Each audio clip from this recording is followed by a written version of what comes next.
এই নিম্ন মেধার অর্ধশিক্ষিত মুখ্যমন্ত্রী হলে যা হয়।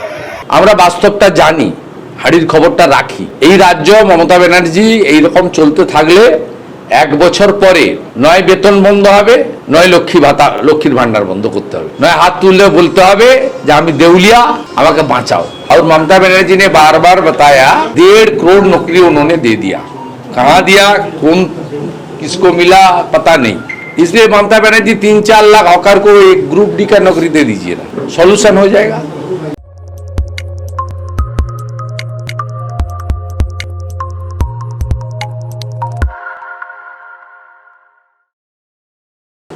ये बंगाल में नौकरी नहीं है, कामकाज नहीं है। 50 लाख से ज़्यादा लोग बंगाल छोड़ के दूसरा प्रदेश में काम कर रहा है। इंडस्ट्री नहीं है, एम्प्लॉयमेंट नहीं है, इसलिए 4 से 5 लाख लोग का रोजगार थ्रू हॉकर्स और छोटा शॉप से आता है। इसमें इतना हड़बड़ी की कोई ज़रूरत नहीं है। म्यूनसिपल अर्बन एरिया में एम्यूनिटीज़ का ज़रूरत है। फुटपाथ आपका जो आम जनता है उसके लिए होता है, सबको मालूम है। लेकिन इसमें नोटिस देना चाहिए, एसओपी बनना चाहिए। ये लोग को ऑल्टरनेट प्लेस में काम माने बिजनेस करने का मौका देना चाहिए। और ममता बनर्जी ने बार बार बताया 1.5 करोड़ नौकरी उन्होंने दे दिया। कहाँ दिया, कौन किसको मिला पता नहीं। इसलिए ममता बनर्जी 3-4 लाख हॉकर को एक ग्रुप डी का नौकरी दे दीजिए ना, सॉल्यूशन हो जाएगा। बीजेपी नगर निगम कॉरपोरेशन म्यूनसिपैलिटी का जनता का इम्यूनिटीज को लेकर पूरा वचनबद्ध है। लेकिन किसी को खाना छीन के नहीं, किसी को रोजगार छीन के नहीं होना चाहिए। इसमें स्टेट गवर्नमेंट का एक पॉजिटिविटी होना चाहिए और उसको अल्टरनेट कॉम्पेंसेशन और अल्टरनेट काम करने का, रोजगार करने का मौका भी देना चाहिए। और नहीं तो 3-4 लोग को नौकरी देकर इसको पार्मानेंट सॉल्यूशन कर लीजिए, कोई दिक्कत नहीं। ये कथाटा 2021 साल থেকে বিরোধী দলনেতা বা আমরা বলে আসছি বিধানসভার ভিতরে বাইরে। এই একই কথা রাজ্যের সাংবিধানিক প্রধান বললেন এতদিন পরে, আমি ওয়েলকাম করছি। তিনি তার সময় লেগেছে, তিনি অ্যাসেসমেন্ট করেছেন পশ্চিমবঙ্গের পরিস্থিতি এবং তিনি দেখেছেন যে ঋণ পরিশোধ করতে আর ভাতা দিতে গিয়ে রাজ্য কার্যত দেউলিয়া হয়ে গেছে। স্বাস্থ্য পরিষেবা ভেঙে পড়েছে, ইরিগেশন বাঁধগুলো ভেঙে পড়েছে, পরিকাঠামোগত উন্নয়ন জিরো, কোনো রাস্তাঘাট কোথাও হচ্ছে না, লোডশেডিং আবার ফিরে এসেছে এবং রাজ্য সরকার ঘুরিয়ে স্ট্যাম্প ডিউটি থেকে ইলেকট্রিকের ট্যারিফ সব জায়গায় বৃদ্ধি করে টাকা তোলার ব্যবস্থা করছে। 2 কোটির কাছাকাছি বেকারত্ব এবং মমতা ব্যানার্জি রিক্রুটমেন্ট করতে পারেননি বেতন দেওয়ার ভয়ে। কর্মচারী, শিক্ষকরা, পেনশনার্সরা কেন্দ্রীয় হারে মহার্ঘ ভাতা থেকে বঞ্চিত হচ্ছেন। এমনকি গ্র্যাচুইটি পিএফের টাকা রিটায়ার্ড এমপ্লয়ি বা টিচার তাদের হকের টাকা তারা পিটিশন করে পাচ্ছেন না। রাজ্যের অবস্থা কার্যত চরম জায়গায় গেছে এবং এফআরবিএম ঋণ গ্রহণের যে লক্ষ্যমাত্রা সেটাকেও অতিক্রম করে ফেলেছে রাজ্য সরকার।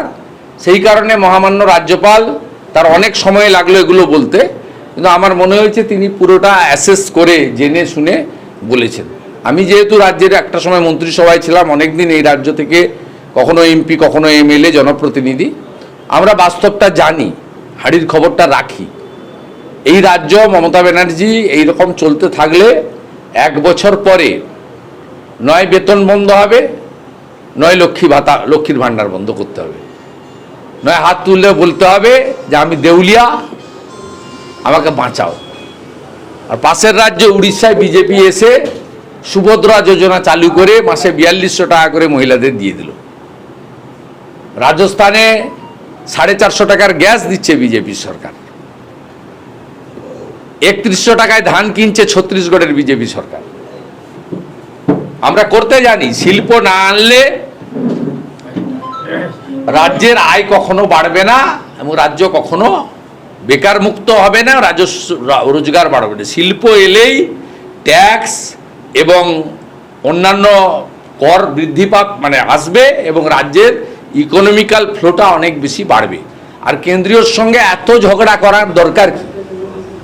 আয়ুষ্মান ভারতের কার্ড চালু করে দেন, 5 লাখ টাকায় 3 লাখ টাকা কেন্দ্র দেয়, 2 লাখ টাকা রাজ্য দেয়, আপনার কয়েক হাজার কোটি টাকা সেভ হয়ে যাবে। বাংলা ফসল বীমা যোজনা কেন করে রেখেছেন? বাজাজ কোম্পানিকে দিয়ে রেখেছেন, কোনো কৃষক ক্ষতিপূরণ পায় না। আপনি প্রধানমন্ত্রী ফসল বীমা যোজনা চালু করে দেন, 60% টাকা কেন্দ্র দেয়, 40% টাকা রাজ্য দেয়।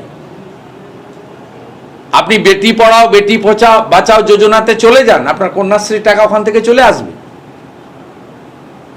গায়ের জোরে নিজের ইগো এবং অহংকারকে স্যাটিসফাইড করার জন্য রাজ্যের মানুষকে কষ্ট দিচ্ছেন। আজকে এই যে সমবায় সমিতিতে যারা জিতেছে, এই সমবায় সমিতি চালায় অ্যাপেক্স ব্যাংক হচ্ছে তমলুক ঘাটাল সেন্ট্রাল কোঅপারেটিভ।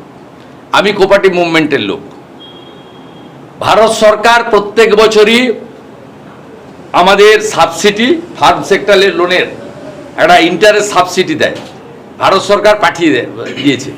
আপনি রাজ্য সরকারের কাছে প্রত্যেকটা ব্যাংকের, কৃষি ব্যাংক যেগুলো ফার্ম সেক্টর, সেখানে এক একটা ব্যাংকের 15-20 কোটি টাকা করে শুধু রাজ্য সরকারের কাছে বকেয়া ইন্টারেস্ট সাবসিডি এবং ইন্টারেস্ট সাবভেনশনে। কেন্দ্র কিন্তু তার পার্সেন্টেজ পাঠিয়ে দিয়েছে রাজ্যে। রাজ্য সরকার তার ম্যাচিং টাকা দিতে পারছে না বলে আজকে ইন্টারেস্ট সাবসিডি 31 মার্চের মধ্যে শর্ট টার্ম এবং লং টার্মে লোন পরিশোধ করলে 2% রিবেট পাওয়া যায়। সেই টাকা পাঠিয়ে দিয়েছে ভারত সরকার, যেহেতু তারা 75% দেয়। কোচবিহারে বিজেপি করার অপরাধে যেভাবে একজন মহিলা বিজেপি কর্মীকে বিভৎস করে মারধর করা হলো, কি বলবেন? এটা নিয়ে তো শুধু পশ্চিমবঙ্গ নয়, গোটা ভারতবর্ষ ধরেই ধিক্কার হচ্ছে এবং ইন্টারন্যাশনাল সোশ্যাল মিডিয়া পেজেও অনেকে পোস্ট করেছেন। এটা যারা মণিপুর নিয়ে গলা পাঠান, চুল পাঠান, হাতরাস নিয়ে চিৎকার করেন, তাদের যে আসল চরিত্র স্বরূপ মমতা ব্যানার্জির মুখ আর মুখোশ, এটা প্রকাশিত হয়েছে। আমি সংখ্যালঘু মুসলমানদের বলবো, আরও দল বেঁধে ভোট দিন। বকটুইতে মুসলমান মহিলাদের, শিশুদের পুরানোর পরেও আপনাদের এতটুকু শিক্ষা হয়নি। এবারেও দল বেঁধে ভোট দিয়েছেন, 100টা ভোটের মধ্যে 95টা ভোট দিয়েছেন চোর তৃণমূল। রোশনারা বিবিকে কেন করেছেন? ভারতবর্ষের কি কারোর কোনো নাগরিকদের অধিকার নেই তার রাজনৈতিক মত প্রকাশ করা? নগ্ন করে 1 কিলোমিটার দিনের বেলা। এটা সিবিআই তদন্ত হওয়া উচিত। আমরা ইতিমধ্যে বিষয়টাকে টেক আপ করেছি। আমি জাতীয় মহিলা কমিশন এবং মানবাধিকার কমিশন এবং মাইনরিটি কমিশনে অভিযোগ করেছি, প্রতিবাদ করা হয়েছে। গতকাল মাননীয় অগ্নিমিত্রা পাল মহোদয়ের নেতৃত্বে ভারতীয় জনতা পার্টির মহিলা মোর্চার নেতৃত্বরা তার সঙ্গে কথা বলেছে। গত পরশুদিন আমি নিজে রোশনারার সঙ্গে 2বার টেলিফোনে কথা বলেছি এবং আমরা সিবিআই তদন্তের জন্য আইনি লড়াইও করব। আর আগামীকাল সোমবার বিধানসভার বাইরে, যেহেতু বিধানসভার অধিবেশন এখন নেই, আমাদের বিজেপির মহিলা সদস্যরা যারা কলকাতা বা আশেপাশে থাকবেন, তারা কালকে সিবিআই তদন্তের দাবিতে ধর্ণা প্রদর্শন শুরু করবে। মুখ্যমন্ত্রী 1 মাস সময় দিয়েছিলেন যে সমস্ত বেআইনি দখলদার উচ্ছেদ হবে না বলে, কিন্তু তারপরেও দেখা যাচ্ছে বিভিন্ন জেলাতেও একই রকমভাবে উচ্ছেদ অভিযান চলছে। না, এটাতে আপনাকে বলি 2 রকম। একরকম উনি সময় দিয়ে এসব করতে বলেছেন, সার্ভে করতে বলেছেন। এখন নিচের তলায় তৃণমূলের পৌরসভাগুলো তো কার্যত দেউলিয়া হয়ে গেছে। তারা এই হকার উচ্ছেদ নামে বাড়িতে লোকজন আসে না, ওদের কিছু লোকজন যাচ্ছে, অনুরোধ করছে আমারটা দেখে দিন, এদের কাছে ভিড়ছে। আর পুলিশ আর পৌরসভা মিলে টাকা তোলার ব্যবস্থা হচ্ছে, তোমাদের এলাকাটা ছাড় দিয়ে দেবো, তোমাদের এলাকাটা ভেঙে দেবো, টাকা তোলার জন্য। ওদের খুব খরা চলছে, ওদের টাকা পয়সার আমদানি ইডি সিবিআইয়ের মতোই অনেকটা বন্ধ হয়ে গেছে। এই খরা চলছে, এই নামে এখন তোমাদেরকে রেখে দেবো, তোমাদেরকে তুলে দেবো, এই দুটো ব্যবসা করে যদি কিছু টাকা কামাই করা যায়।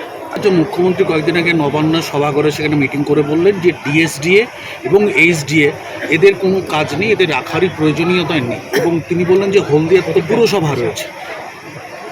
পুরসভা রয়েছে, এই নিম্ন মেধার অর্ধশিক্ষিত মুখ্যমন্ত্রী হলে যা হয়, এই সব প্রতিষ্ঠানগুলো তৈরি হয়েছিল বিগত সরকারের আমলে বা তার আগের সরকারের আমলে। সিদ্ধার্থবাবু, বিধান রায়, জ্যোতিবাবু, এদের আমলে সব তৈরি হওয়া এইসব প্রতিষ্ঠান। এদের উদ্দেশ্য ছিল পৌরসভার কাজ আলাদা। এই উন্নয়ন পর্ষদগুলোর কাজ ছিল যে তারা ওখানে শিল্প, বাণিজ্য এবং বিশেষ বিশেষ নগরায়ন করবে। কলকাতাতে যেহেতু কংক্রিটের জঙ্গল হয়ে যাচ্ছে, কলকাতা থেকে বেরিয়ে গিয়ে মানুষ কল্যাণীতে বসবাস করবেন। এই কারণে ডক্টর বিধানচন্দ্র রায় দীঘা বলুন, চিত্তরঞ্জন বলুন, দুর্গাপুর বলুন, বিধাননগর বলুন, কল্যাণী বলুন, সব তিনি সৃষ্টি করে গেছেন তার সময়কালে তৈরি। এবং হলদিয়া পেট্রোকেমিক্যাল যখন সতীশবাবু লড়াই করে এখানে আইওসি রিফাইনারি আনেন, কোর্টকে ছিনিয়ে আনেন বিজু পট্টনায়কের সঙ্গে লড়াই করে হলদিয়াতে, ধামরা ভার্সেস হলদিয়ার লড়াই করে, তারপরে এখানে হলদিয়া পেট্রোকেমিক্যাল আসার সময়কালে তদানীন্তন সরকার জ্যোতিবাবুর নেতৃত্বে তারা এখানে হলদিয়া উন্নয়ন পর্ষদ গড়েন এবং এই প্রস্তাব দিয়েছিলেন হলদিয়া নোটিফাইড এরিয়া অথরিটির যিনি প্রয়াত চেয়ারম্যান ছিলেন বলাই সখা ভৌমিক। তখন লক্ষণবাবুরও নাম বন্ধ ছিল না, অনেক আগের কথা বলছি, আমি ইতিহাস পড়া লোক, এখান থেকে প্রতিনিধিত্ব করেছি আমি দুবার এমপি।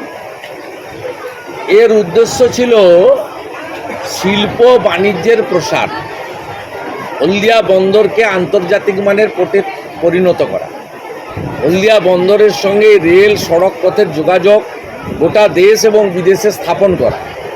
এর কাজই আলাদা এইচডিএ। উনি 11 সালে এসে এগুলোকে আস্তে আস্তে তুলে দেন। কি করেছেন?